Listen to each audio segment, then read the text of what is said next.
Assalamualaikum warahmatullahi wabarakatuh.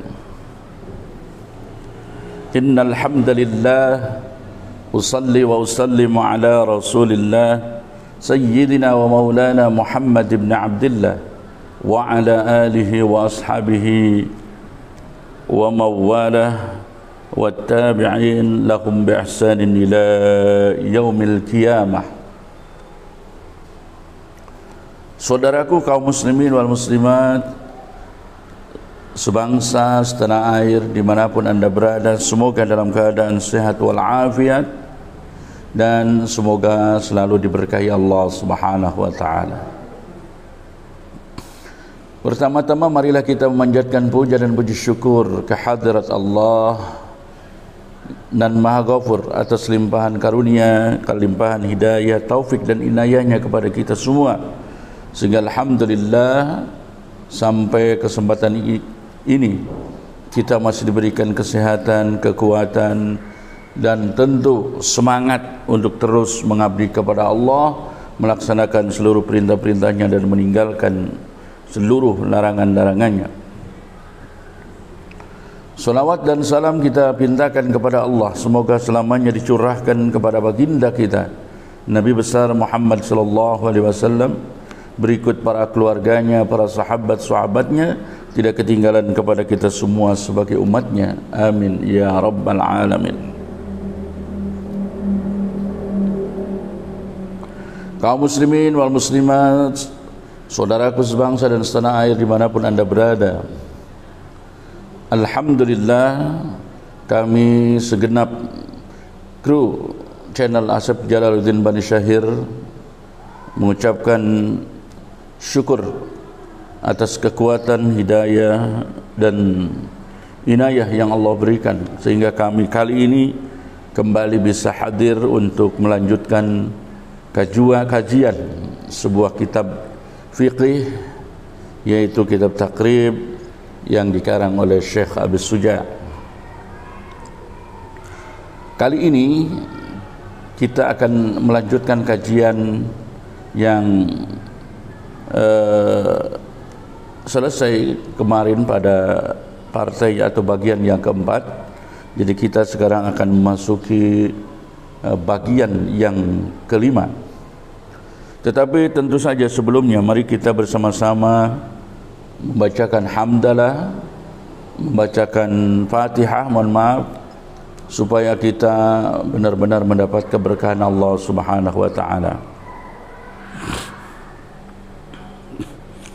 Ala hadhihi niyah wa ala kulli niyatin salihah, summa ila hadratin nabil mustafa rasulillah sallallahu alaihi wasallam wa ala alihi wa ashabihi wa azwajihi wa auladihi wa dhurriyyatihi wa qarabatihi wa atba'ihi wa ahli silsilati ajma'in.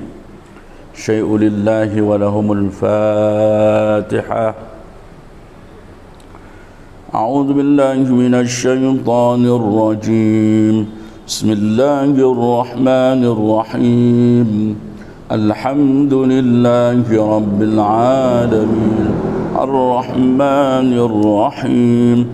Maliki yaumiddin. Iyyaka na'budu wa iyyaka nasta'in. Ihdinas siratal mustaqim. Siratal ladzina an'amta 'alaihim ghairil maghdubi 'alaihim waladdallin.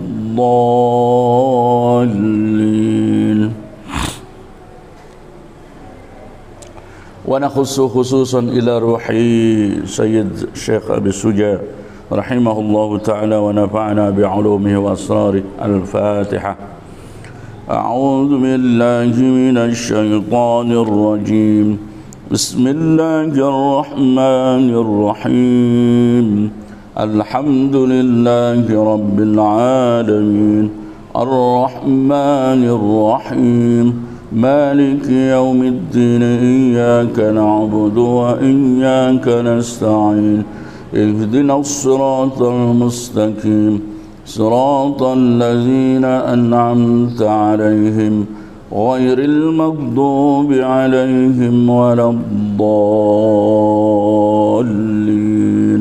رب اغفر لنا آمين.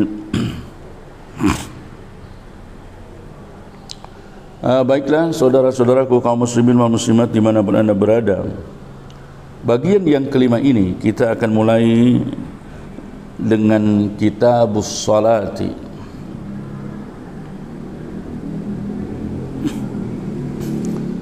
Kitabus salati utawi iki iku kitab masalah salat.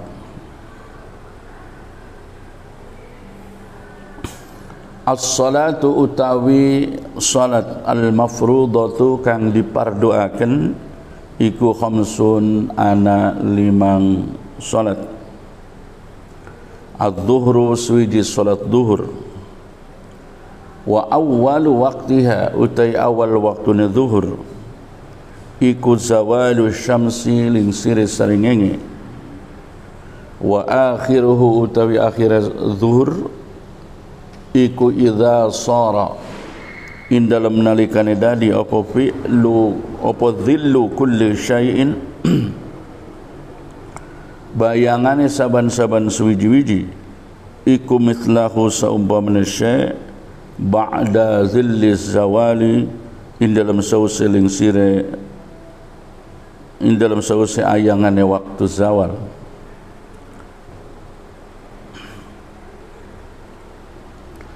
Kitab ini adalah kitab tentang salat. Salat yang diwajibkan atau yang dipardukan itu ada 5 macam. Yang dimaksud dengan fardu di sini adalah fardu ain, yaitu salat yang wajib dilakukan oleh setiap orang. Yang pertama salat zuhur. Adapun awal dari waktu salat zuhur itu adalah tergelincirnya matahari. Kemudian akhirnya ketika bayangan suatu benda itu sama persis panjangnya dengan panjangnya benda tersebut, ditambah bayangan waktu zawal. Waktu zawal atau zilluz zawal ini berbeda dengan bayangan yang biasa. Zilluz zawal biasanya ketika saat matahari itu tidak berada di pusat atau di tengah-tengah, agak geser ke selatan atau ke utara. Itu biasanya ada bayangan yang mana bayangan itu tidak ke barat tetapi ke utara atau ke selatan, itulah ba'da zawal, itu dah zilluz zawal. Bayangan itu kemudian dihitung berapa sentimeter, maka untuk menetapkan akhir daripada waktu zuhur, ketika waktu zawal atau zilluz zawal, bayangan waktu lingsir itu, waktu zawal itu 5 cm misalnya, saat ada benda yang panjangnya 100 meter atau 1 meter, bukan 100 meter terlalu panjang, 1 meter, lantas bayangannya juga sudah 1 meter, ditambah 5 cm, ditambah zilluz zawal, maka berakhirlah waktu sholat zuhur itu. Sementara awal dari sholat zuhur adalah pada saat terjadi tergelincirnya atau tergelincirnya matahari.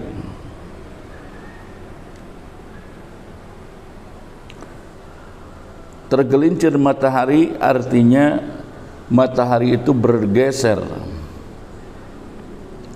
ke arah barat sehingga timbullah atau masuklah waktu sholat duhur. Sekali lagi, yang pertama adalah sholat duhur, sementara waktu daripada sholat duhur itu yang awalnya atau awal masuknya adalah zawalu syamsi, di mana matahari sudah tergelincir.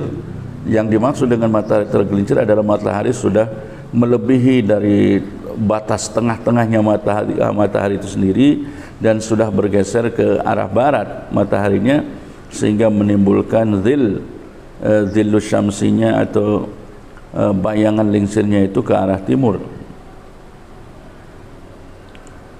Nah, kemudian untuk menentukan akhir dari waktu zuhur itu sendiri,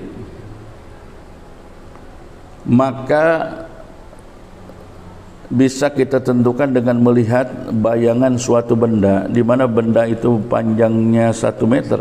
Maka ketika bayangan itu sudah ada 1 meter ditambah zillu zawal, ya, kalau ada bayangan waktu zawal itu kalau ada ditambahkan, maka selesailah waktu pelaksanaan sholat duhur.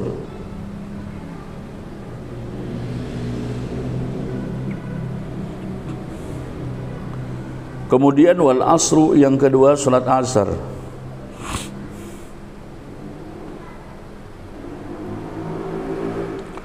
Wa awwalu waqtiha, utai awal waktuna asar, iku azyadatu, tambahan ala dhillil misli, ingatase bayangan kang pada. Wa akhiruhu, utai akhir waktu asar, fil ikhtiyari, in dalam waktu ikhtiar iku ila dhillil mislaini, tumeka maring bayangan dua mithil.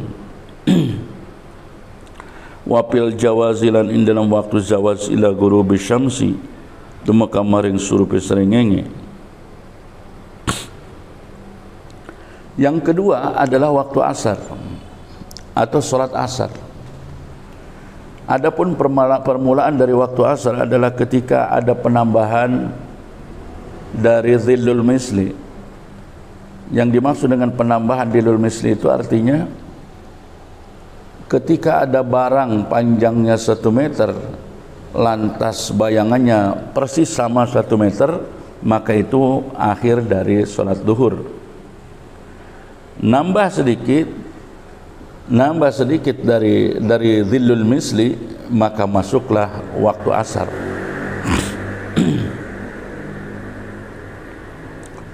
Kemudian akhir daripada waktu asar,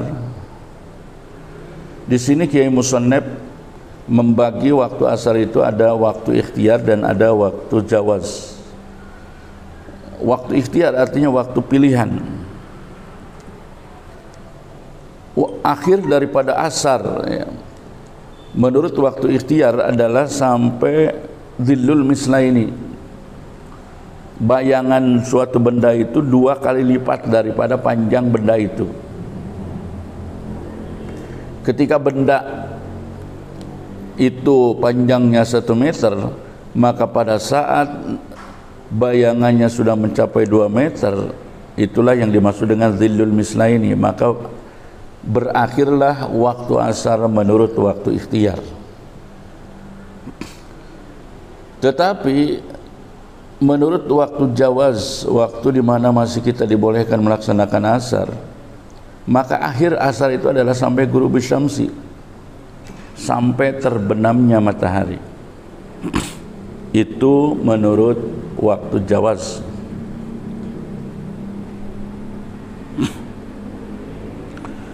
Wal maghribu, lan salat maghrib. Wa waktuha, utai waktune maghrib iku wahidun suwiji, wa huwa utai wahid iku ghurubus syamsi, surupe srengenge, wa bimiqdari malan kelawan ukurane perkara yu'adzinu kang adzan sapa muadzin, wa yatawaddau lan wudu sapa si wong, wa yasturu lan nutupi sapa wong al aurata ing aurat, wa yuqimu lan qamat sapa wong as-salata ing salat, wa yusalli lan salat sapa wong 5 rakaatin kalawan 5 pirang-pirang rakaat, maka berakhirlah waktu maghrib. Menurut kitab takrib ini, bahwa waktu maghrib itu hanya satu, yaitu berawal dari ghurubus syamsi, terbenamnya matahari, kemudian ditambah ukuran orang melakukan azan, tinggal dihitung berapa menit, kemudian orang pada berwudu juga dihitung. Setelah itu dia yasturul aurat, pada menutupi aurat, bersiap-siap. Kemudian ditambah dengan waktu iqamah, mendirikan salat.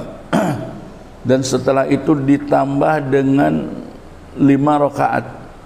5 rakaat itu artinya salat sunnah 2 rakaat, salat maghrib 3 rakaat, dan salat sunnah ba'diyahnya 2 rakaat. Maka menurut kitab takrib,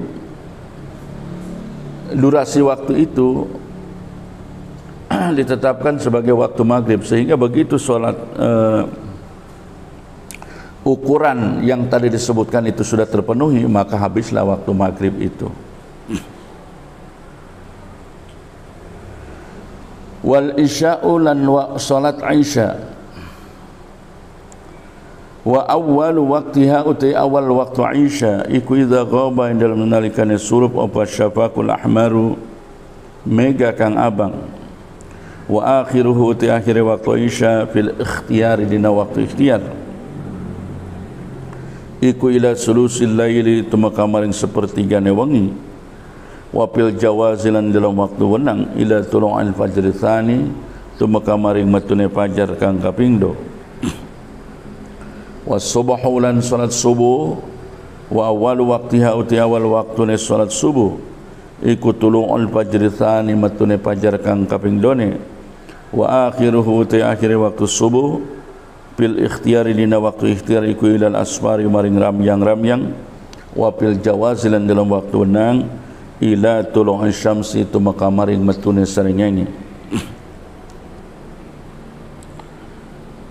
Yang keempat, sholat isya. Adapun permulaan dari waktu isya adalah saat awan merah itu hilang. Kemudian akhir dari waktu isya dalam waktu yang ikhtiar itu sampai sepertiga malam. Sementara pada waktu jawaz, pada waktu masih dibolehkan mengerjakan sholat isya, itu sampai terbitnya fajar yang kedua, atau yang kita kenal dengan disebutan fajar shadiq. Kemudian yang kelima subuh. Adapun awal dari waktu subuh adalah terbitnya fajar yang kedua, yaitu fajar shadiq namanya, dan berakhirnya waktu subuh pada waktu ikhtiar sampai keadaan langit ramyang itu artinya sudah agak sedikit terang. Kemudian pada waktu jawaz, maka akhir dari waktu subuh itu adalah terbitnya matahari. Saudaraku kaum muslimin wal muslimat dimanapun Anda berada, ini penting kita ketahui waktu-waktu ini, ya.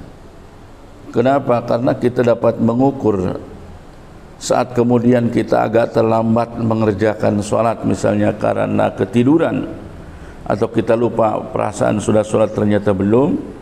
Di situ kita bisa melihat apakah waktu sholat itu masih ada ataukah waktu sholat itu sudah keluar.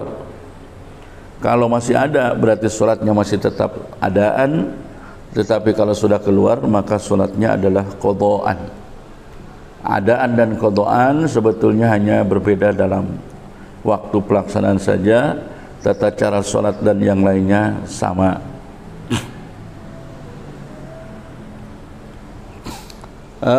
Saya simpulkan atau saya ulangi lagi, ya, karena ini sangat penting sekali. Sholat yang diwajibkan bagi setiap orang yang akil dan baligh itu ada 5. Yang pertama adalah sholat duhur. Sholat duhur diawali dengan tergelincirnya matahari, kemudian berakhir sampai bayangan suatu benda, sama persis dengan panjangnya benda tadi, dan ditambah bayangan waktu zawal kalau memang ada waktu zawalnya atau bayangan zawalnya. Yang kedua, salat asar. Permulaan dari salat asar adalah bertambahnya dhillul mithli, bertambahnya bayangan sama persis dengan panjangnya benda tersebut, ya. Kemudian berakhir di dalam waktu ikhtiar sampai dhillil misla ini, sampai 2 lipat bayangan suatu benda. Sekali lagi, kalau bendanya 1 meter, maka ketika bayangannya sudah mencapai 2 meter, maka itulah akhir dari waktu asar yang disebut dengan dhillul mislain. Tetapi itu pada waktu ikhtiar. Sementara waktu asar menurut waktu jawaz itu sampai ghurubi syamsi. Kemudian yang ketiga, maghrib. Maghrib waktunya satu. Yang pertama adalah diawali dengan terbenamnya matahari, kemudian dilanjutkan dengan ukuran pembacaan azan. Setelah itu dihitung ukuran untuk berwudu, kemudian bersiap-siap menggunakan pakaian menutupi aurat, kemudian ukuran dari qomat, dan ukuran melaksanakan sholat 5 rakaat. 5 rakaat itu artinya maghribnya 3 ditambah dengan 2 rakaat ba'diyahnya. Maka menurut versi takrib ini waktu maghrib sudah selesai. Yang keempat, isya. Diawali waktu isya itu sampai awan yang merah sudah tidak ada. Kemudian akhir dari waktu isya menurut waktu ikhtiar sampai 1/3 malam. Adapun menurut waktu jawaznya sampai terbitnya fajar shadiq. Dan yang kelima yaitu subuh, awalnya terbitnya fajar shadiq, kemudian menurut waktu ikhtiar sampai isfirar, sampai asfar, yaitu ramyang-ramyang, keadaan langit yang udah agak terang tapi tidak terlalu terang. Kemudian pada waktu jawaznya sampai terbitnya matahari. Saudaraku kaum muslimin wal muslimat dimanapun anda berada, tidak usah keder dengan istilah waktu ikhtiar dan waktu jawaz. Waktu ikhtiar artinya waktu yang terpilih untuk kita melaksanakan ibadah di situ. Waktu jawaz artinya waktu yang masih dibolehkan kita beribadah di situ. Jadi pada saat misalnya kita contohkan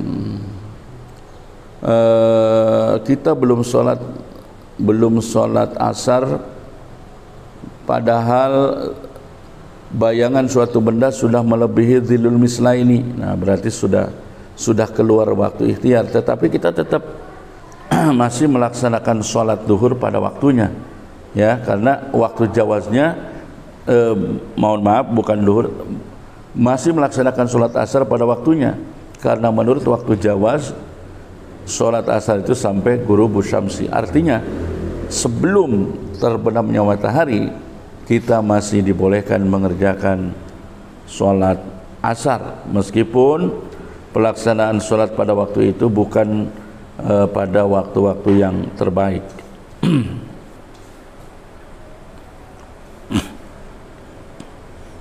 Kemudian yang berikutnya adalah faslun wa syaraitu wujubis salati.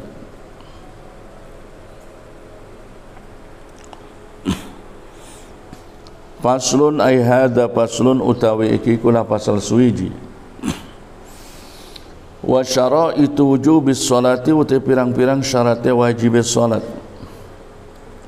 Iku salah satu asya'a telu pirang-pirang perkara.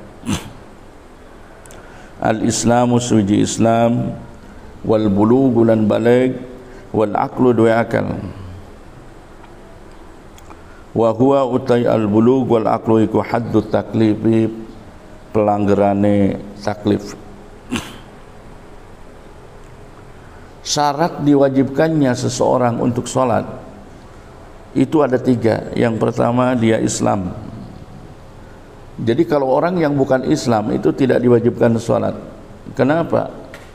Ya, karena mereka bukan ahli ibadah. Laisu min ahli ibadah. Karena orang-orang selain Islam itu bukan ahli ibadah. Kemudian yang kedua balik, dan yang ketiga berakal. Di mana balik dan berakal itu kalau digabungkan maka itulah pengertian dari taklif atau orangnya disebut dengan mukallaf.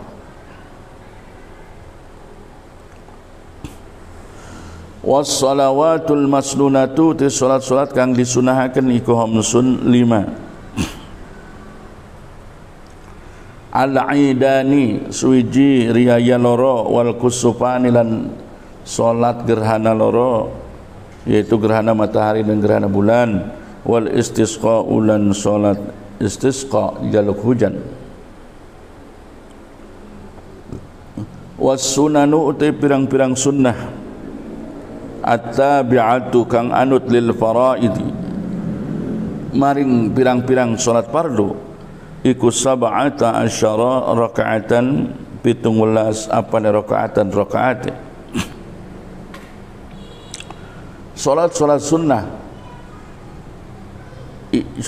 sunnah yang besar dan muakkad untuk dilaksanakan adalah 5. Yang pertama adalah riyaya 2, yaitu Idul Fitri dan Idul Adha.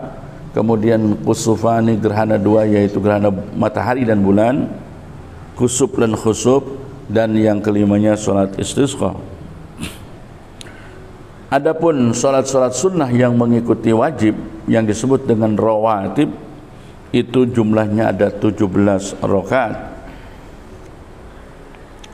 Rakaat al-fajri swiji rakaat lorone fajar, wa arba'un dan 4 rakaat qabla zuhri dalam sadurunge zuhur, wa rakaatani lan 2 rakaat ba'dahu dalam sausé zuhur, wa arba'un dan 4 rakaat qabla al-'asri dalam sadurunge asar, wa rakaatani lan 2 rakaat ba'dal maghribi dalam sausé maghrib, wa salasun dan 3 rakaat ba'dal isya'i dalam sausé isya.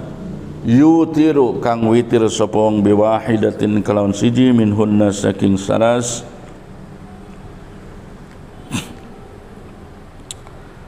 Salat-salat rawatib yang mengikuti salat yang fardu itu ada 17 rakaat. Yang pertama adalah 2 rakaat sebelum subuh, kemudian 4 rakaat sebelum zuhur, 2 rakaat setelah zuhur, kemudian 4 rakaat sebelum asar, 2 rakaat setelah maghrib, dan 3 rakaat setelah isya, di mana 1 rakaat dari yang 3 itu mengerjakan witir atau salat witir.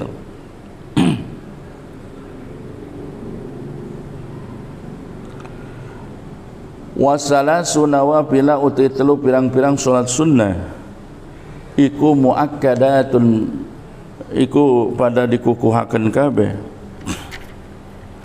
Salatul laili suji salat ing dalam waktu wengi, itu yang disebut dengan salatul lail. Kalau setelah tidur dilaksanakannya namanya salat tahajud, dan apabila tidak tidur dulu namanya qiyamul lail.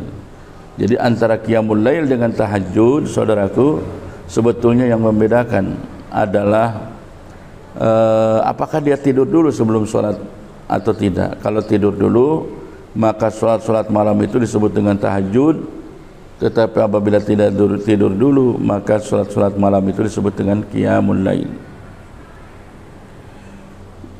Kemudian yang berikutnya sholat yang muakkad lagi adalah sholat duha dan sholat tarawih. Sholat tarawih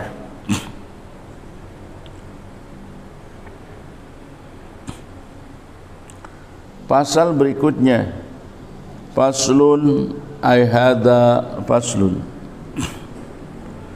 wa syara'itu sholati uti syarat salat qabla ad-dukhuli in dalam sadurunge manjing biha in dalam salat iku hamsatu asya 5 pirang-pirang perkara.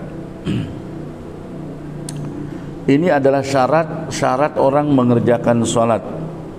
Ya, syarat orang mengerjakan sholat, tetapi harus dilaksanakan sebelum dia melakukan sholat itu sendiri. Syarat yang dilakukan sebelum sholat itu harus dilakukan sebelum sholat ada 5 macam. Jadi kelima ini harus dilaksanakan sebelum sholat, sebelum kita memulai sholat. Yang pertama adalah taharatul a'dha'i, sucine pirang-pirang anggota minal hadasi saking hadas wan najis lan najis. Syarat yang pertama adalah suci dari hadas dan najis. Artinya sebelum kita memasuki salat, maka seluruh anggota kita harus suci dari hadas dan suci juga dari najis. Yang kedua, wasatrul aurati, lan nutupin aurat bilibasin tahirin kalawan pakaian kang suci. Tentu saja kita ketahui kalau laki-laki dan wanita amas auratnya itu ma baina surrati war rukbah. Tetapi kalau untuk wanita, maka ketika sholat auratnya masih wal wajhi wal kaffaini, yaitu selain wajah dan kedua telapak tangannya, itu harus tertutup, dan tertutupnya itu harus dilakukan sebelum memulai sholat. Syarat yang ketiga, wal wuqufu ala makanin tahirin, ngadeg ala makanin ngatasi tempat tahirin kang suci. Jadi syarat yang ketiga, orang yang sholat harus berada pada tempat berdirinya itu adalah tempatnya berdiri yang suci, pada tempat yang suci. Ya, tidak boleh tempat kita sholat itu najis, ya, karena di dalam kitab yang lain bahwa syarat sholat itu adalah toharah bil badani wal makani wal libasi wal malbusi, ya. Jadi salah satu syarat sholat dalam kitab yang lain dijelaskan yaitu suci baik di dalam badannya, baik di dalam pakaiannya dan di dalam tempatnya. Ini di dalam kitab takrib disebutkan wal wuqufu ala makanin tahirin, yaitu berdiri ketika sholat dalam tempat yang suci.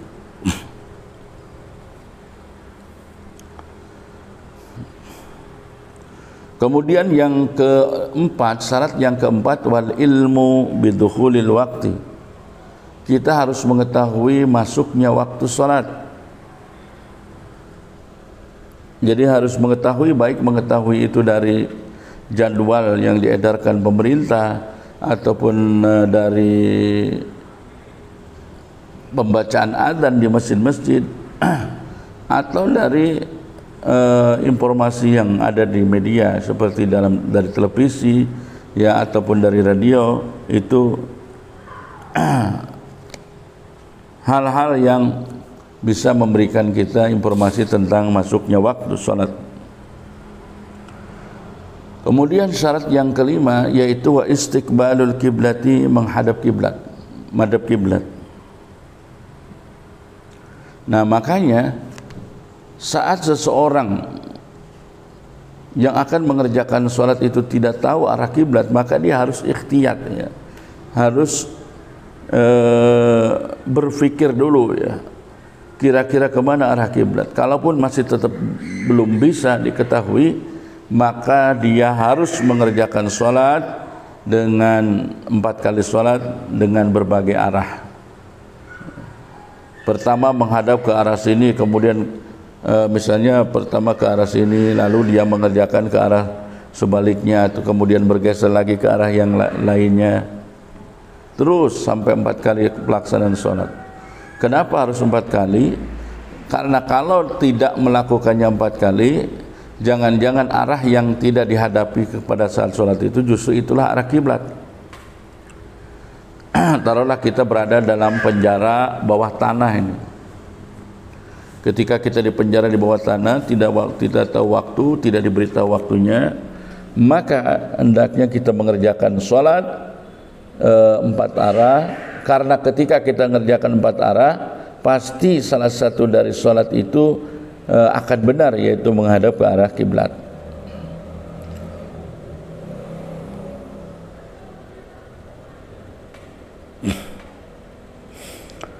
Wa yajuzu lan wenang apa tarkul kiblat, ninggalaken kiblat fi halataini dalam rong tingkah, fi syiddatil khaufi dalam bangot wedi, wa fin nafilatin dalam salat sunnah, fi safarin dalam safar, ala rahilati ngatasi kendaraan. Tadi dijelaskan kaum muslimin bahwa menghadap kiblat itu adalah salah satu syarat salat.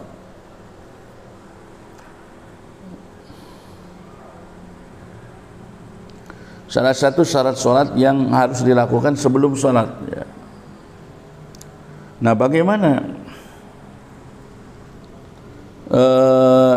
ketika pelaksanaan itu bukan di dalam sholat fardu, maka ketika maksudnya adakah sholat itu tidak menghadap kiblat? Ternyata di dalam kitab takrib ini dijelaskan bahwa boleh mengerjakan sholat tidak menghadap kiblat apabila dalam 2 keadaan. Yang pertama adalah pada saat pertempuran dalam keadaan genting, ya, atau syiddatil khauf misalnya, maka boleh mengerjakan sholatnya tidak menghadap kiblat. Kemudian sholat sunnah di dalam kendaraan, ya, maka tidak atau dibolehkan untuk tidak menghadap kiblat.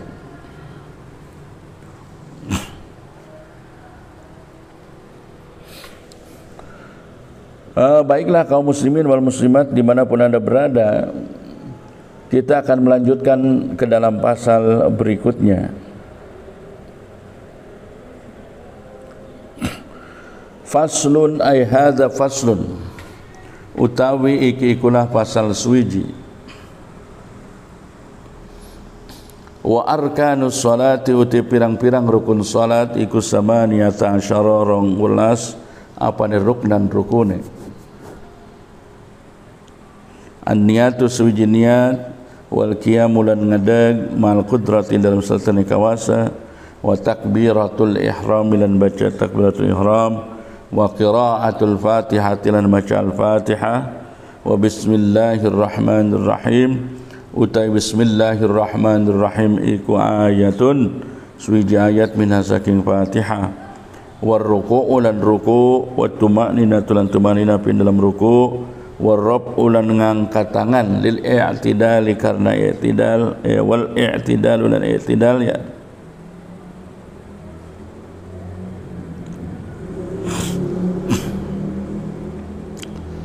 Saya ulangi, di antara rukun-rukun salat adalah wa tuma'ninatu lan tumanina fi dalam ruku', war rab'u lan ngangkat, wal i'tidalu lan i'tidal, wa tuma'ninatu lan tumanina fi dalam i'tidal, was sujudu lan lungguh, was sujudu lan sujud, wa tuma'ninatu lan tumanina fi dalam sujud, wal julusu lan lungguh baina sajdataini dalam antara rong sujudan, wa tuma'ninatu lan tumanina fi dalam sujud, wal julusul akhir lan lungguh kang akhir, wa tasyahhud lan tasyahhud fihi dalam julusul akhir, was salatu lan maca salawat ala nabi ngatas nabi sallallahu alaihi wasallam fihi dalam tasyahhud akhir, wa taslimatu lan maca salam al ula kang awal, wa niyatul khuruj lan niat metu minas salati saking salat, wa tartibul arkani lan urut pirang-pirang rukun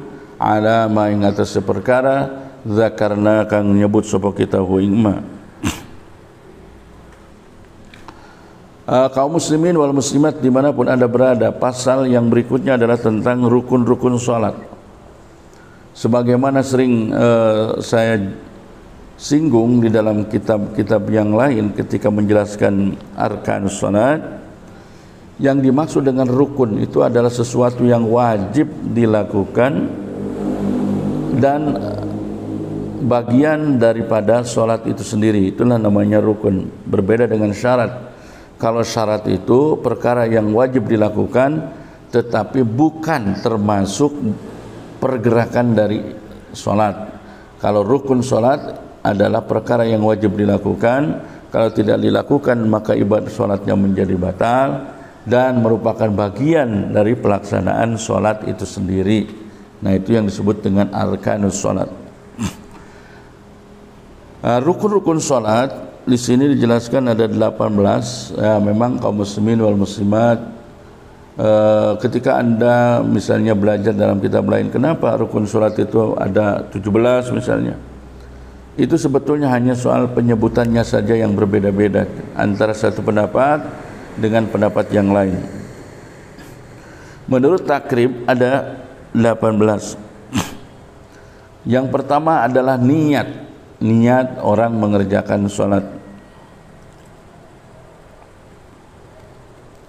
Kemudian yang kedua wal qiyamu ma'al qudrati, yaitu berdiri apabila mampu. Ini berlaku pada sholat wajib, bukan pada sholat sunnah. Karena berdiri di dalam sholat sunnah itu tidak termasuk rukun. Yang berikutnya adalah takbiratul ihram, membaca takbiratul ihram, yaitu ucapan Allahu Akbar, bukan ucapan-ucapan yang lain, dan tidak boleh dibalik ya menjadi akbarullah atau ditasdid atau ditambahan huruf segala macam. Itu tidak boleh dilakukan saat membaca takbiratul ihram. Jadi enggak boleh tuh kalau akbarullah misalnya, atau kabirun Allahu kabir, tidak boleh. Yang boleh adalah ucapan Allah dan ucapan akbar. Itulah takbiratul ihram. Nah, kemudian rukun salat berikutnya adalah membaca Fatihah, dan bismillah dalam Fatihah adalah salah satu dari rukun Fatihah. Makanya kaum muslimin wal muslimat dimanapun Anda berada, bagi orang-orang yang bermazhab Syafi'i, maka bacaan bismillahnya pasti dimulai, bacaan Fatihahnya pasti dimulai dengan bismillah, karena memang menurut mazhab Syafi'i bismillah itu ayat pertama di dalam Fatihah. Makanya orang-orang Indonesia, imam-imam Indonesia kebanyakan ketika baca Fatihah mereka mengawali dengan bismillah, karena rata-rata di negara kita di Indonesia ini kebanyakan menganut mazhab Imam Syafi'i. Maka ketika membaca Fatihah bismillahnya diucapkan. Bismillahirrahmanirrahim. Alhamdulillahi rabbil alamin. Ar-Rahmanir-Rahim. Maliki yaumiddin. Iyyaka na'budu wa iyyaka nasta'in. Ihdinas siratal mustaqim. Siratal ladzina an'amta 'alaihim ghairil maghdubi 'alaihim waladdallin. Amin. Jadi bismillahnya dibaca kalau mazhab Syafi'i. Tapi bagi orang-orang yang lain ya, yang bermazhab yang lain seperti mazhab Hanafi atau mazhab Maliki, mereka tidak baca bismillah di dalam Fatihah ini. Jadi mereka ketika baca Fatihah langsung Alhamdulillahi rabbil alamin.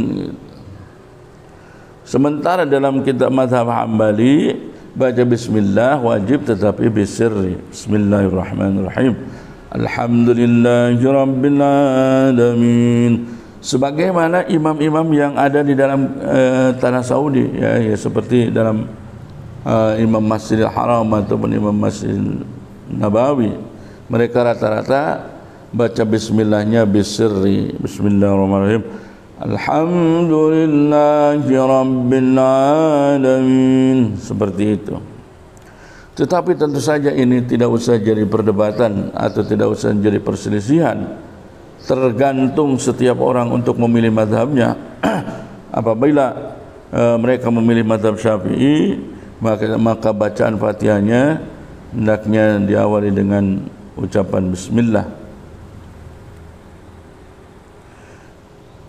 Lagian bacaan bismillah itu tidak sulit ya. Ingat hadis yang mengatakan kullu amrin dhibalin la yubda'u bi bismillah fa huwa abtar aw aqtu aw qalilul barakah. Hadis yang mengatakan barang siapa yang melakukan kebaikan tanpa dimulai dengan bismillahirrahmanirrahim, maka kebaikan itu tidak ada berkahnya, terputus keberkahannya, minimal sedikit sekali keberkahannya.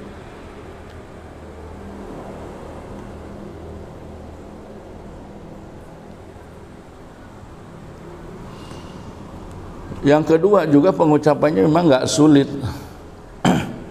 Meski menurut mazhab Hanafi atau Maliki dibolehkan tidak mengucapkan bismillah, karena menurut mereka itu bukan ayat dari Fatihah.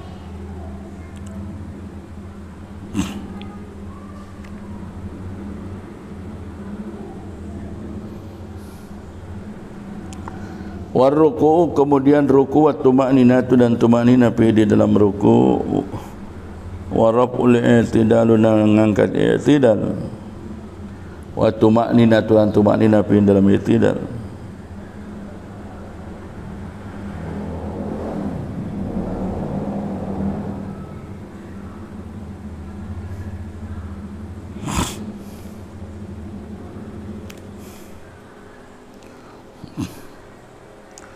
Yang berikutnya adalah ruku dan tumakninahnya ruku, kemudian ngangkat badan, i'tidal, tumakninahnya dalam i'tidal, kemudian sujud, tumakninahnya dalam sujud, kemudian duduk di antara dua sujudan dan tumakninahnya di sana, kemudian duduk akhir, dan tasyahud, bacaan tasyahud di dalam jurusul akhir tersebut, wassalatu, dan membaca salawat ala Nabi terhadap Nabi sallallahu alaihi wasallam pada saat jurus yang akhir tersebut, wa taslimatul ula, dan salam yang pertama, wa niyatul khuruj, dan niat dia keluar sambil membaca salawat, dan rukun berikutnya adalah tartibul arkan, urutnya rukun-rukun yang disebutkan tadi sesuai dengan apa yang dijelaskan di dalam kitab ini. Tetapi kaum muslimin wal muslimat dimanapun anda berada, perbedaan antara pembacaan bismillahirrahmanirrahim dengan yang tidak, sebetulnya itu perbedaan yang tidak usah diperbesar. Ketika kita berjamaah lantas kemudian kita bermakmum kepada suatu imam yang membaca bismillah, itu bagus sekali. Dan kalaupun kita harus bermakmum dengan yang tidak baca bismillah, ya kita menekankan taklid kepada imam yang tidak mewajibkan bismillah dalam Fatihah itu.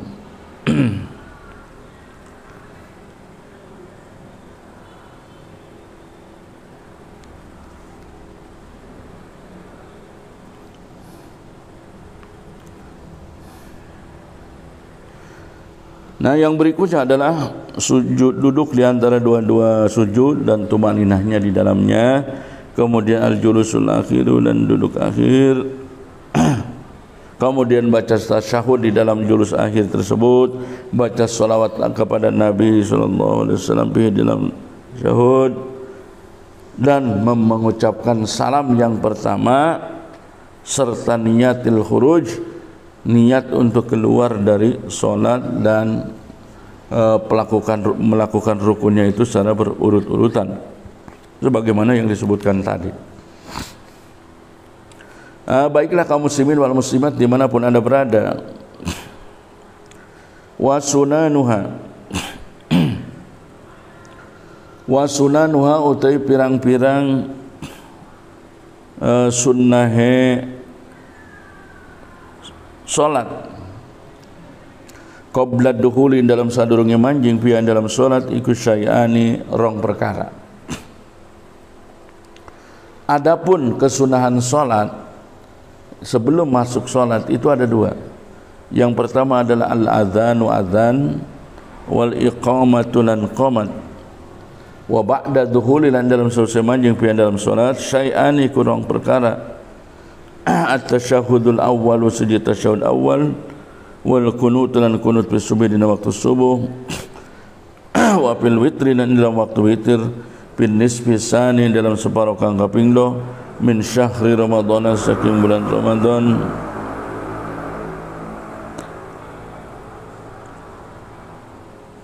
Adapun sunnah-sunnah sebelum kita memasuki sholat itu ada dua. Yang pertama adalah azan.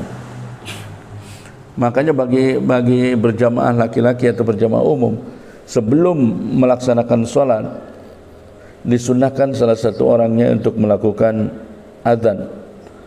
Azan ini fungsinya adalah untuk mengajak orang-orang yang berada masih di rumahnya untuk berjamaah sholat dan segera mendatangi masjid untuk berjamaah sholat.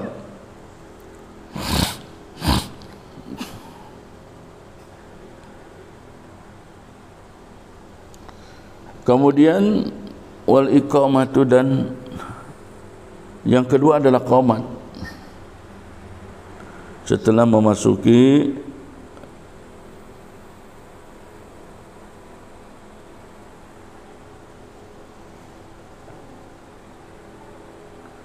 jadi sebelum memasuki salat yang pertama adalah azan, kemudian ketika sudah mendekati yaitu melaksanakan qamat.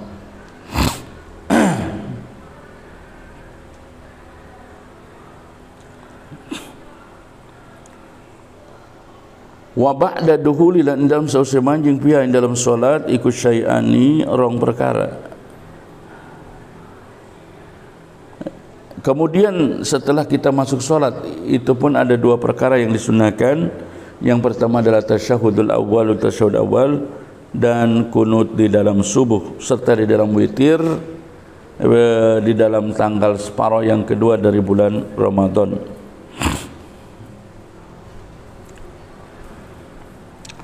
Kemudian selanjutnya kita akan menjelaskan sunnah-sunnah hayat di dalam solat. Ya, sunnah-sunnah hayat itu adalah sunnah-sunnah yang apabila ditinggalkan baik lupa maupun karena sengaja tidak disunnahkan melakukan sujud sahwi. Wa hayatu sunnah-sunnah hayat solat iqam 15 apa ni khoslatan tingkahna. Yang pertama adalah sunnah hayat itu raf'ul yadaini, ngangkat tangan loro inda takbiratul ihram, nalika takbiratul ihram. Jadi saat kita mengucapkan takbiratul ihram maka disunnahkan mengangkat kedua telapak tangan ini. Allahu akbar. Nah, ini mengangkat kedua tangan inilah yang termasuk di dalam sunnah hayat. Wa inda ruku'i lan inda menarikan ruku' wa raf'ilan ngangkat minhu saking ruku'.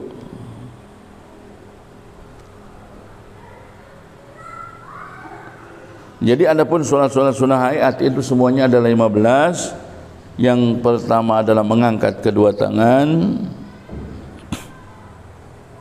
sambil takbiratul ihram, dan kemudian melakukan ruku, mengangkat dari ruku,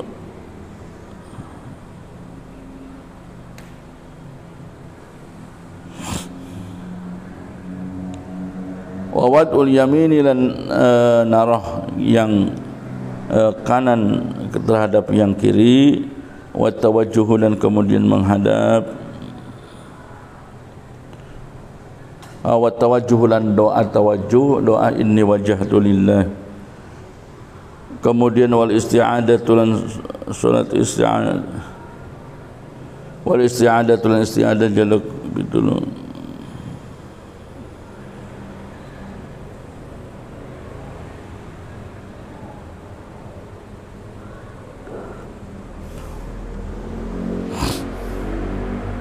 Wal isti'adatu dan membaca isti'adah a'udzubillah wal jahru lan ngabanterkeun fi maudhihi dina tempat jahar. Tempat jahar itu adalah rakaat pertama, rakaat yang kedua di dalam setiap salat itu maudhiul jahar. Wal israr lan ngalonakeun fi maudhihi dalam tempat israr. Israr itu yaitu rakaat yang kedua keempat dari salat duhur, salat isya dan salat duhur, salat asar dan salat isya. Kemudian rakaat yang ketiga dari maghrib itu namanya israr. Wa ta'minu lan maca amin, wa qira'atus surati lan maca qira'at surat ba'dal fatihati sausai fatihah.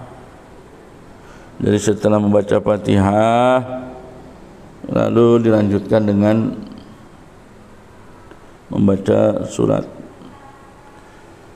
Wa takbiratu lan takbir membaca surat setelah Fatihah ini. Wa takbiratu lan bacaan takbir ketika ngangkat, ketika turun, ketika mengucapkan sami Allahu liman hamidah Rabbana lakal hamdu. Kemudian masih sunnah hayat lagi adalah tasbih, membaca subhanallah dalam ruku dan sujud, wa wad'ul yadaini menaruh dua tangan di atas kedua paha saat duduk, dan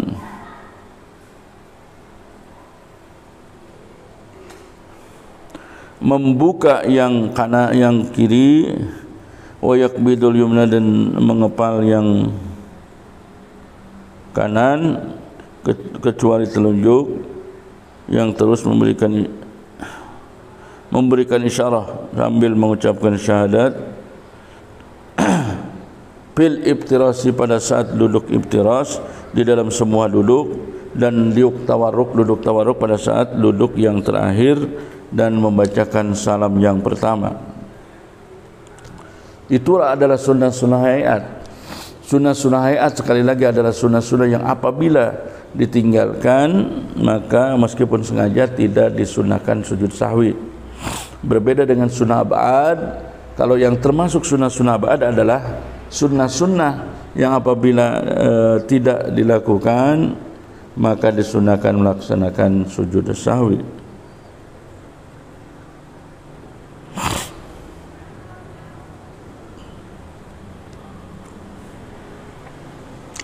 Juga sekali lagi saya bacakan secara singkat kaum muslimin wal muslimat dimanapun anda berada. Yang termasuk dalam sunnah-sunnah hayat ada 15, yaitu mengangkat kedua tangan saat takbiratul ihram, saat ruku, saat berdiri dari ruku, saat yang kedua menaruh tangan kanan di atas tangan kiri, membaca doa ini wajah itu, kemudian mengucapkan syahadat, kemudian wal jahru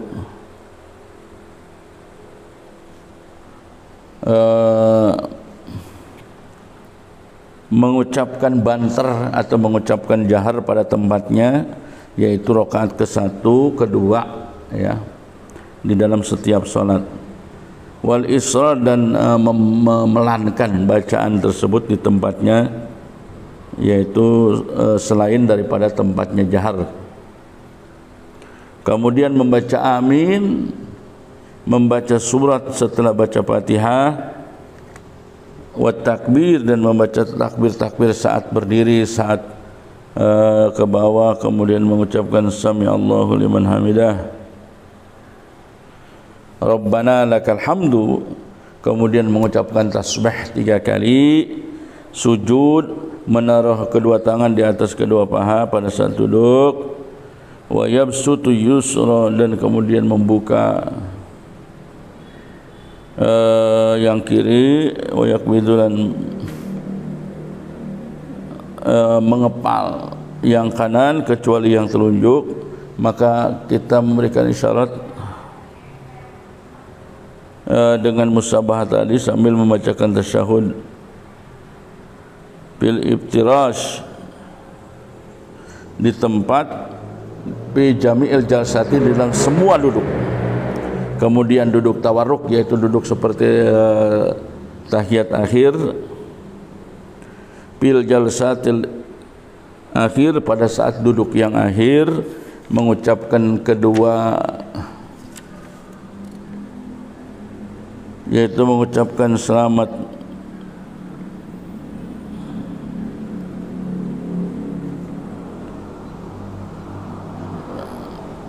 bil jasadil akhirah, mengucapkan salam yang kedua.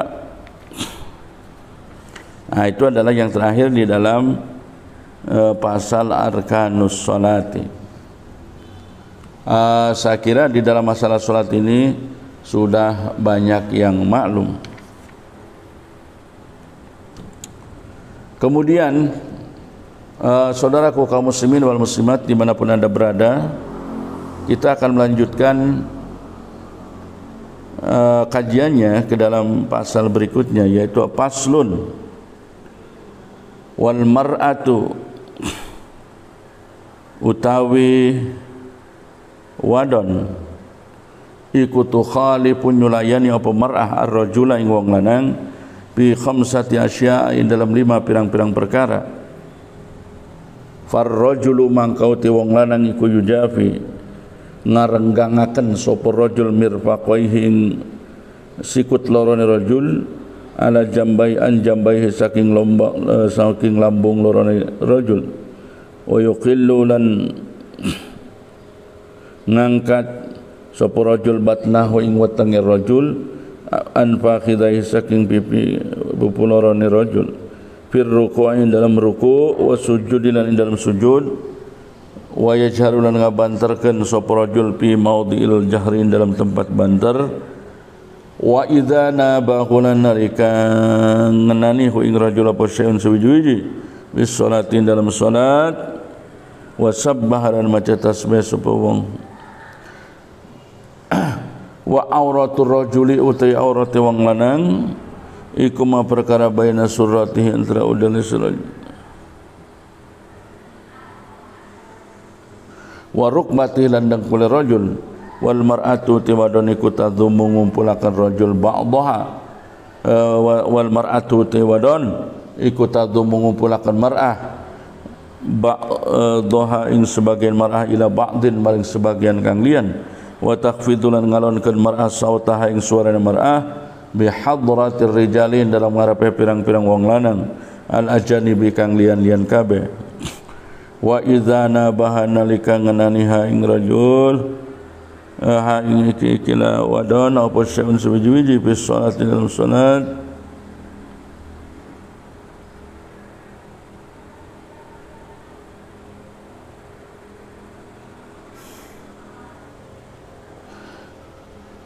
wa takhfidulan ngalonkeun sapa mar'ah sautaha ing suarane mar'ah bi hadratir rijali, ini dalam ngarepe pirang-pirang wong lanang, wal al ajanibi kang lian-lian. Wa idza nabaha, nalika nimpaha ing mar'ah apa syai'un sewiji-wiji bis salat, dalam salat, safaqat mangkat nepuk sapa mar'ah, wa jami'u badanil mar'ati, uta sakabanil mar'ah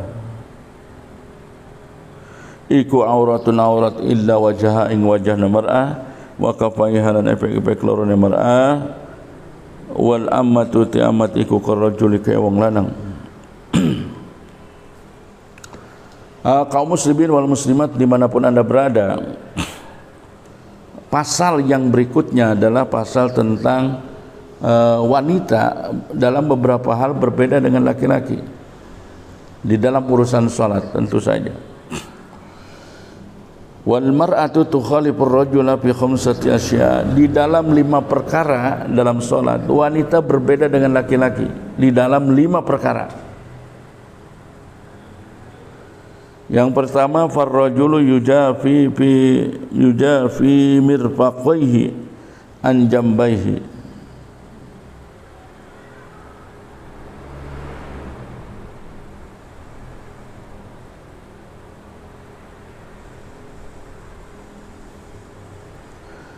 jadi wanita berbeda dengan laki-laki di dalam 5 perkara. Yang pertama, bagi laki-laki hendaknya merenggangkan kedua sikutnya ini dari kedua lambungnya, ya, atau misalnya pada saat melaksanakan sujud. Kemudian laki-laki juga mengangkat perutnya dari kedua pahanya pada saat ruku dan pada saat sujud. Kemudian bagi laki-laki mengeraskan bacaannya, tetapi ini pun di tempat mengeraskan. Wa idza nabahu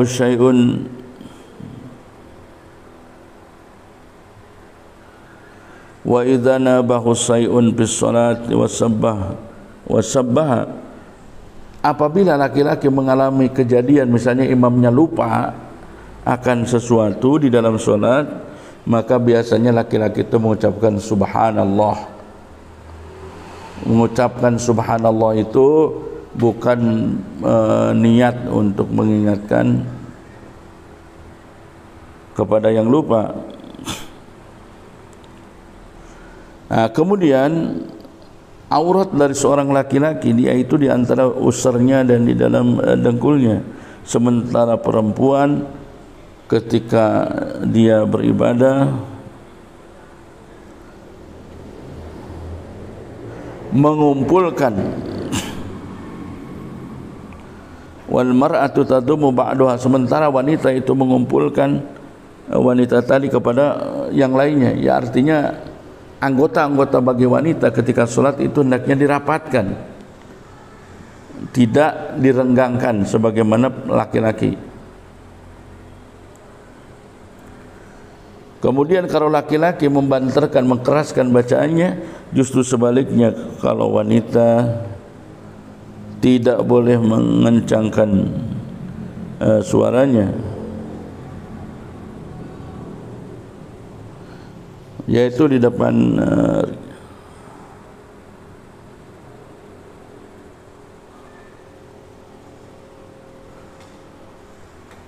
jadi kalau perempuan mengalonkan bacaan di hadapan laki-laki yang lian-lian, sementara wa idza nabaha syai'un bis salat, ketika kemudian menimpa kepada wanita di dalam salat, maka mereka hanya menepuk tangan. Menepuk tangan itu artinya memukulkan tangan kanan kepada punggung tangan kiri. Ya, seperti ini. Itu untuk mengingatkan imam wanita yang lupa akan sesuatu. Kemudian perbedaan lain adalah di dalam perbedaan aurat. Kalau laki-laki auratnya itu semua wa jami'u badal mar'ah. Kalau laki-laki auratnya baina surah wa rukbah. Tetapi kalau perempuan auratnya itu ada artinya 15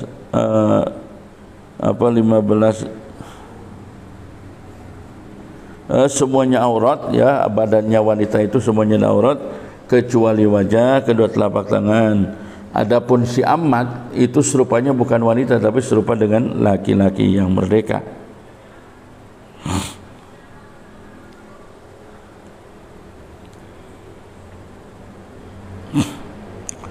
Kemudian kita memasuki pasal yang berikutnya.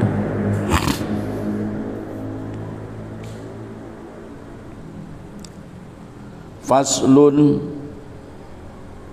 walladzi yubtilu sholata 11. Walladzi uti perkara yubtilu kang batalaken apa ladzi as-salata ing salat iku 11.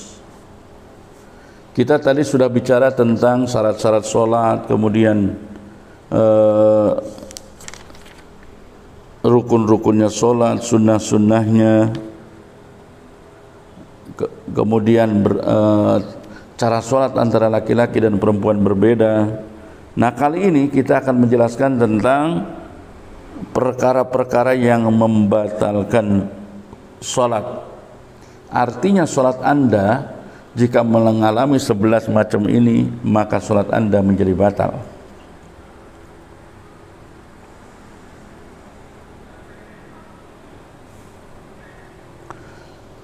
Dari yang 11 yang membatalkan sholat itu adalah al-kalamul amdu, yaitu bicara kang disengaja.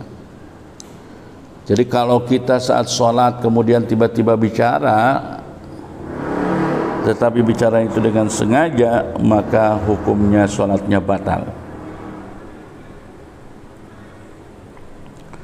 Yang kedua, wal amalul katsiru, ngamal kang akeh, bergerak sing akeh. Jadi misalnya kita bergerak, menggerakkan badan atau menggerakkan tangan yang banyak, yang disebut dengan banyak menurut ketentuan di dalam syariat ini. Kemudian wal hadas wa hadas wa khulusun najasati lan anyarnya najis. Jadi yang membatalkan sholat, sekali lagi saudara-saudara kaum muslimin, sekali lagi yang membatalkan sholat adalah bicara secara sengaja, kemudian bekerja atau melakukan sesuatu secara banyak, yaitu tiga kali gerakan lebih, kemudian hadas, kemudian datangnya najis, wa inkishaful aurati, terbukanya aurat. Misalnya ketika sholat tiba-tiba terbuka auratnya, baik disengaja maupun karena tiupan angin.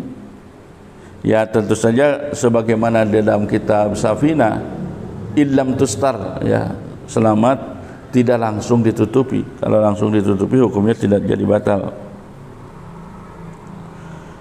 Wal hadas, kemudian hadas wa khulusun najasatilan, barunya najis. Jadi ketika sholat tiba-tiba kejatuhan tai tikus atau najis-najis yang lain, maka hukumnya menjadi batal. Wa inkishaful aurat, lan kabuka aurat. Tentu saja dalam Safina illam tustar, apabila tidak segera ditutupi. Wa taghyirun niyyati,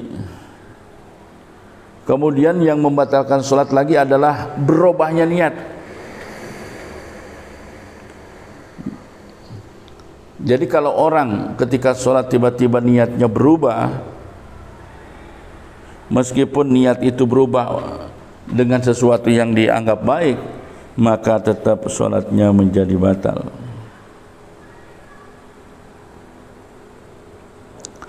Wa istidbarul kiblati,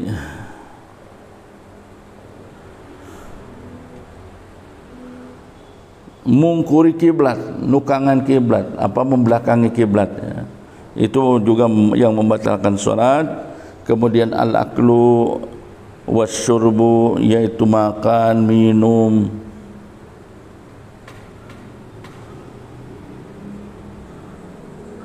wal qahqahatu, dan gumuyun rata-rata, wariddatul dan murtad.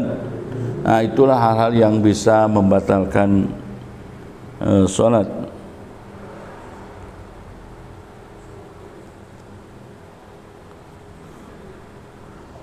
Kemudian kaum muslimin wal muslimat dimanapun anda berada, jadi saya simpulkan bahwa pasal yang tadi adalah pasal tentang yang membatalkan sholat. Yang membatalkan sholat itu ada 11 macam.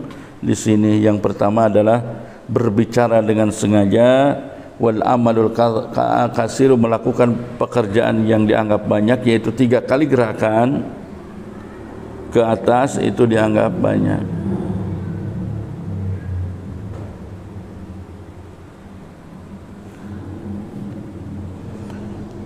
Nah, kemudian yang pertama adalah bicara yang sengaja, mengerjakan yang banyak, tiga ke atas. Kemudian hadas, hudusun, hadas itu baik hadas kecil maupun hadas besar. Wa hudusun najasati, barunya datang najis. Wa inkishaful aurati, terbuka aurat. Wa taghyirun niyati, berubahnya niat. Kemudian istidbarul kiblati, membelakangi kiblat. Kemudian wal aklu, makan, wasyurbu, dan minum, wal qahqahatu, dan gemuyu,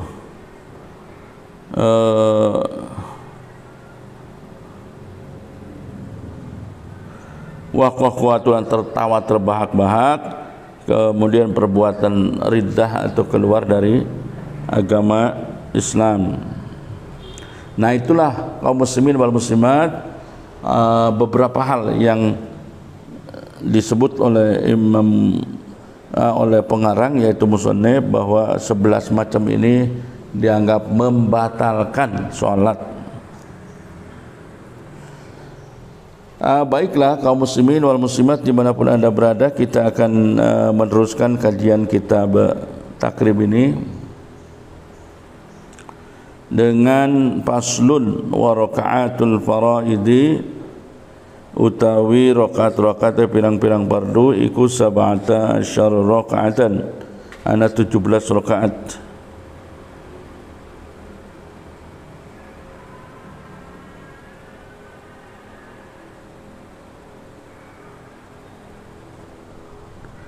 Fiha ikut tetap di dalam 17 arba'un wa salasuna sajdatan, 34 apa na sujude arba'un wa yasgunun arba'un wa tis'una takbiratan, kemudian 84 itu 4 takbir, wa tis'u tasyahudatin wa asyru taslimatin, kemudian 9 tasyahudan, 10 salaman, wa mi'atun wa salasuna wa khamsun tasbihatan, dan 153 apa tasbihna. Wa jumlatul arkani, wa jumlah pirang-pirang rukun fi sholati dina salat iku mi'atun wa sittatun wa ishruna ruku'anan, 162.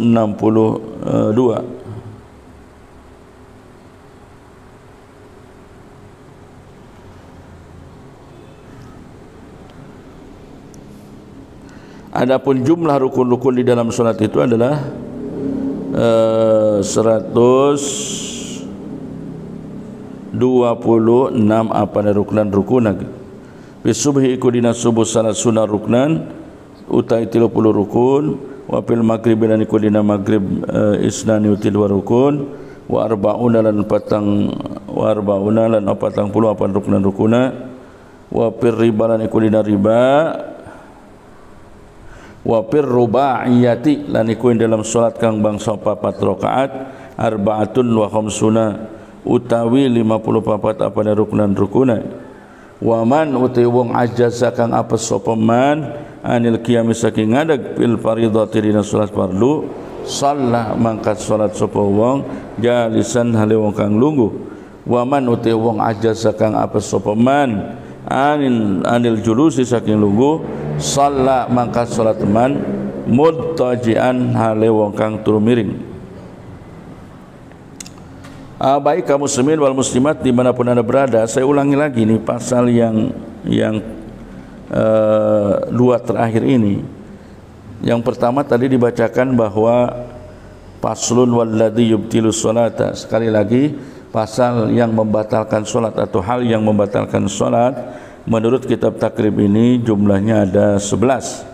Yang pertama adalah kita berbicara dengan sengaja, kemudian bergerak yang banyak dianggap 3 kali ke atas, kemudian hadas, kemudian baru najis, terbuka aurat, wa taghyiru niyati berubah niat, wa istidbarul kiblati menghadap membelakangi kiblat, kemudian makan, minum, tertawa terbahak-bahak dan perbuatan murtad. Itulah 11 hal yang bisa 11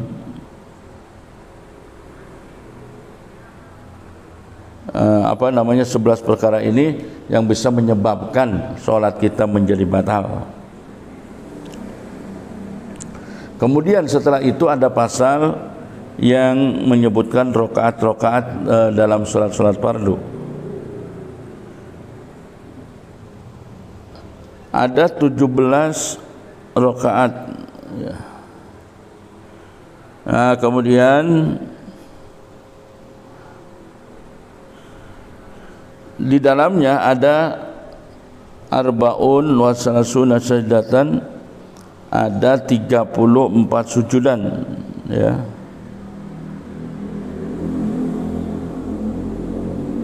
Kemudian ada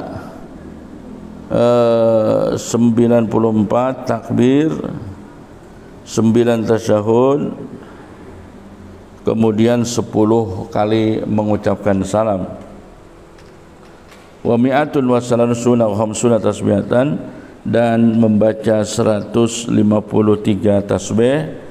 Wa jumlatul arkani, jumlah rukun-rukun fi sholatin salat mi'atun wa sitatun wa ishruna ruknan, sehingga jika dikumpulkan, ya jika ditotal jumlah rukun di dalam sholat itu yaitu 126 rukun. Sekali lagi, jumlah rukunnya di dalam sholat itu adalah 100.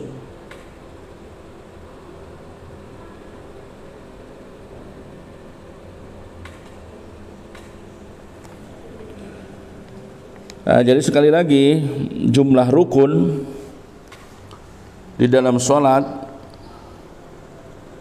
menjadi 126 rukun, ya, dengan perincian sebagai berikut. Di dalam sholat subuh ada 30 rukun, di dalam sholat maghrib ada 42 rukun, di dalam sholat yang 4 rakaat yaitu duhur, asar dan isya sebanyak 150 rukun. Sekali lagi, di dalam sholat subuh ada 30 rukun, di dalam maghrib ada 42 rukun, di dalam yang 4 rakaat yaitu duhur, asar dan isya sebanyak 54 rukun. Dan barang siapa yang tidak mampu melakukan sholat sambil berdiri, maka dia dibolehkan sholat sambil duduk. Dan apabila ada orang tidak sanggup melakukannya dengan cara duduk, maka sholatlah dia dalam keadaan muttaji'an, yaitu berbaring miring. Tetapi dari kesemua cara sholat itu tidak ada pengurangan pahala atau tidak ada korting pahala yang Allah lakukan terhadap hamba-hambanya yang mengajarkan sholat meskipun sulit tetapi tetap dalam keadaan berdiri. Khusus, jadi berdiri menjadi rukun itu hanya di dalam sholat fardu saja. Sementara dalam sholat sunnah berdiri itu tidak dijadikan rukun, sehingga banyak orang yang melakukan sholat sunnah dalam keadaan duduk. Dan ketika ada orang melakukan sunnah dalam keadaan berdiri padahal dia bisa duduk, maka sholat yang dia lakukan itu mendapat setengah pahala dari orang yang berdiri.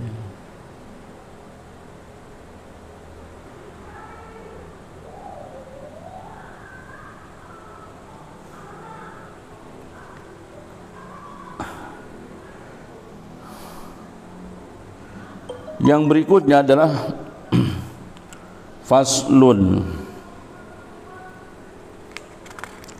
wal matruku, utawi perkara kang ditinggalaken, minas salati, saking salat, iku salah satu asya, telu pirang-pirang perkara. Adapun sesuatu yang bisa ditinggalkan atau biasa ditinggalkan di dalam salat, namanya matruk. Itu jumlahnya ada 3 macam yang biasa ditinggalkan, ya.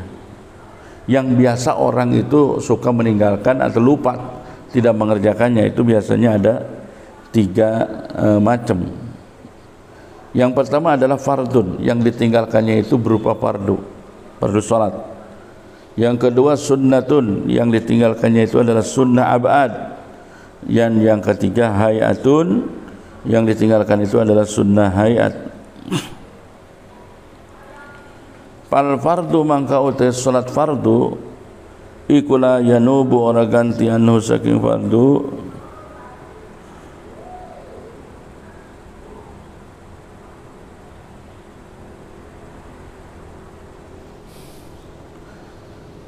Jadi sekali lagi yang ditinggalkan, yang biasa ditinggalkan oleh orang di dalam sholat itu ada 3 macam. Yang pertama adalah yang ditinggalkan itu adalah fardhu sholat. Yang kedua yang ditinggalkan itu adalah sunnah sholat, dan yang dimaksud sunnah di sini adalah sunnah abad sholat. Yang ketiga yang biasa ditinggalkan itu adalah sunnah hayat sholat. Nah, bagaimana ketika seseorang meninggalkan fardu, meninggalkan sunnah, meninggalkan hayat, apa yang mesti dia lakukan? Ini penjelasannya.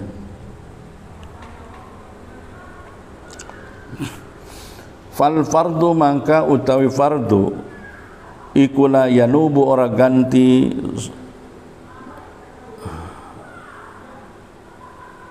ora bisa ngaganti anu saking fardu apa sujud sahwi bal in zakarahu balik lamun eling sapa wong ing fardu wa zamanu halauti zamane iku qaribun kang para ata makan nekani sapa wong bihiklan fardu wa banalan nerusaken sapa wong alaihi ngatasi fardu wa sajadah dan sujud sapa wong lisahwi karena lali.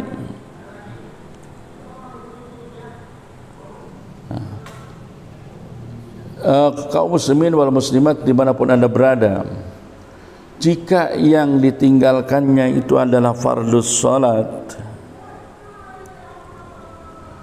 sekali lagi, jika yang ditinggalkan itu adalah fardus salat, maka yang tidak maka sujud sahwi tidak bisa menggantikan fardu tadi, melainkan bagaimana caranya apabila dia ingat kepada fardu yang ditinggalkannya itu, sementara waktu lupa dia antara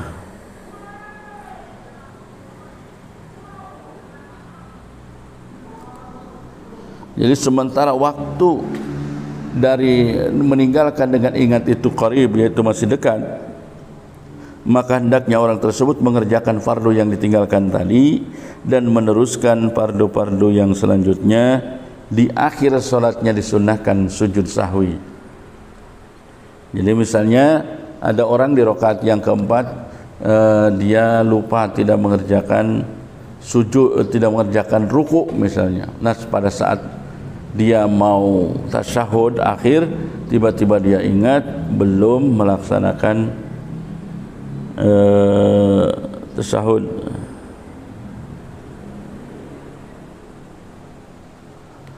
Apabila dia mengingatnya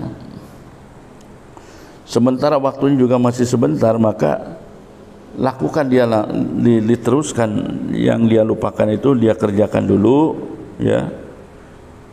Kemudian setelah itu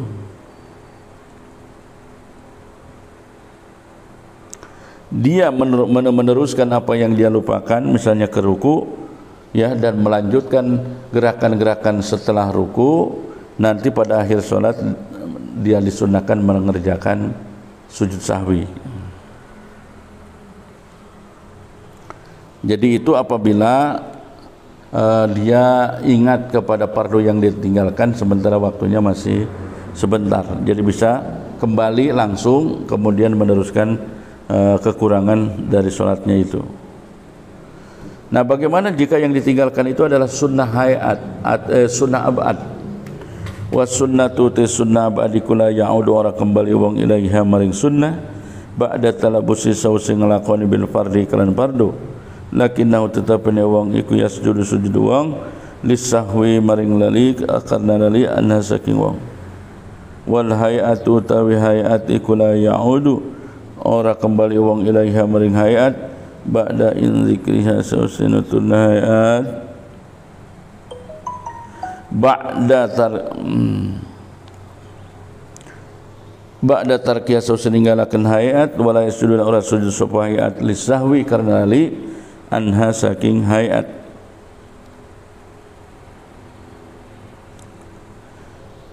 Yang kedua, jika yang ditinggalkan itu adalah sunnah abad. Sunnah abad ya. Contohnya sunnah abad itu duduk pada tasyahud pertama.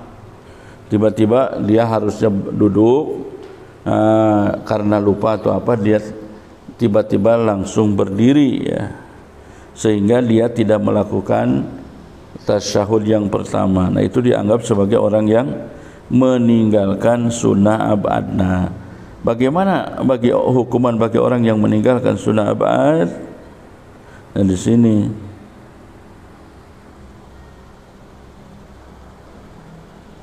wa sunnatu la ya'udu ilaiha ba'da talabusi bil fardhi lakinnahu yasjudu lisyahwi anha.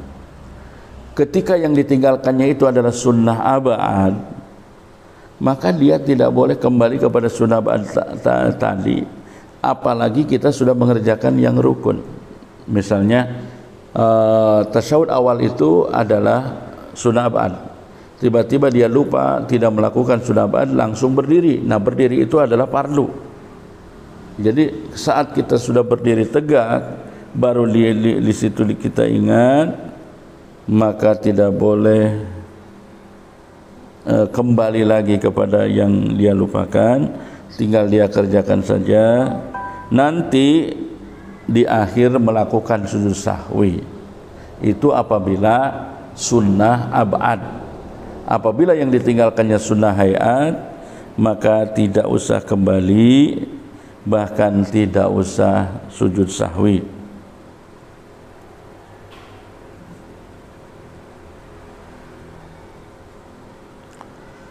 Kaum muslimin wal muslimat dimanapun anda berada, sekali lagi saya simpulkan, biasa orang itu kalau dalam sholat ya banyak yang lupa ya, maklum manusia itu adalah tidak terlepas dari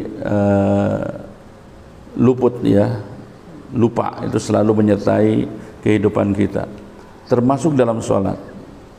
Sesuatu yang bisa dilupakan dalam sholat itu 3 macam. Yang pertama fardu atau yang disebut dengan rukun, yang kedua adalah sunnah abad, yang ketiga adalah sunnah hayat. Jika kita meninggalkan fardu, tiba-tiba kemudian baru sebentar kita meninggalkannya sudah ingat, maka lakukanlah fardu yang dia tinggalkan tersebut. Setelah itu melanjutkan sholat dari setelah fardu yang dia tinggalkan itu dilaksanakan, dia dilanjutkan dengan mengerjakan sholat sampai sempurna.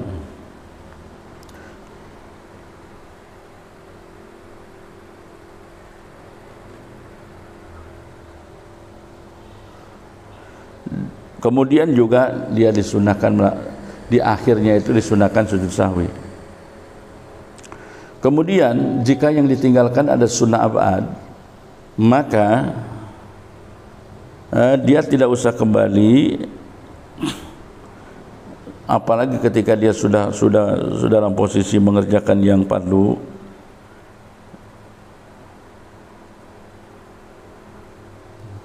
Maka tidak usah kembali kepada sunnah abad tadi, tetapi di akhir disunahkan sujud sahwi.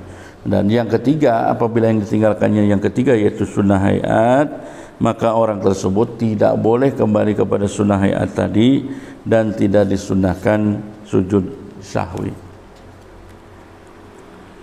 Kemudian wa idza syakka, lan in dalam nalikane ragu sapa wong fi adadi ma in dalam bilangan perkara atakang nekani wong biklan ma minar rakaati saking pirang-pirang rakaat, bana mangka nerusaken wong adal yaqini ngatasi yakin, wa huwa utawi al yaqin iku al aqallu kang setitik, wa sajada lan sujud wong lisahwi karena lali, wa sujudu sahwi uti sujud sahwi iku sunnatun sunnah, wa mahalluhu uti tempat sujud sahwi iku qabla salami dalam sadurunge salam. Baiklah kaum muslimin wal muslimat dimanapun anda berada, apabila anda ragu-ragu di dalam bilangan rakaat salat, maka lakukan yang menurut yakin. Yang dimaksud dengan menurut yakin itu adalah ambil bilangan yang sedikit. Kalau kita ragu 2 rakaat atau 3 rakaat, ambil 2 rakaat. Setelah itu sempurnakan kekurangannya. Kalau kita ragu ini baru 3 atau baru 4, sudah 4 ya, ambil yang 3. Kemudian sempurnakan, tambahkan yang 1 lagi. Nah, begitu juga itu berlaku pada saat ibadah-ibadah yang lain. Misalnya ibadah tawaf di Baitullah, kita ragu apakah ini putaran ke-3 atau ke-4, ambil 3, berarti baru 3, sempurnakan kekurangannya. Apabila ragu ini sudah 6 atau sudah 5, ambil 5. Sudah ragu apakah ini sudah baru 6 atau 7 atau sudah 7 putaran dalam tawaf, ambil 6, karena 6 adalah al-aqal, bilangan yang sedikit.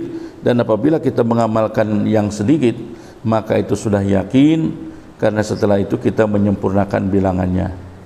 Dan di akhir kita disunnahkan sujud sahwi.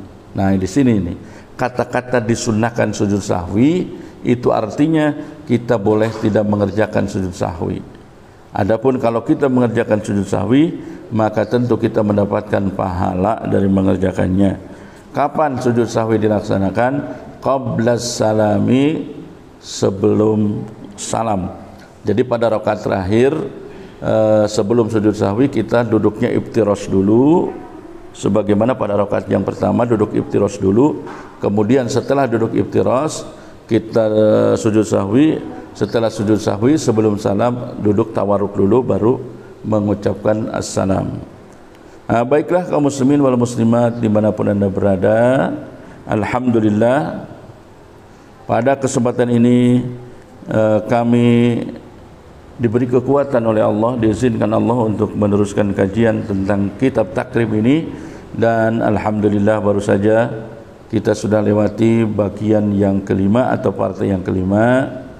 Mudah-mudahan kami berharap apa yang kami jelaskan ini bermanfaat bagi semuanya. Barangkali ada kekurangan, tentu itu karena kebodohan kami, dan kebenaran semuanya hanya milik Allah semata. Wallahu a'lam bissawab, wallahul muwaffiq ila aqwamit thoriq. Assalamualaikum warahmatullahi wabarakatuh.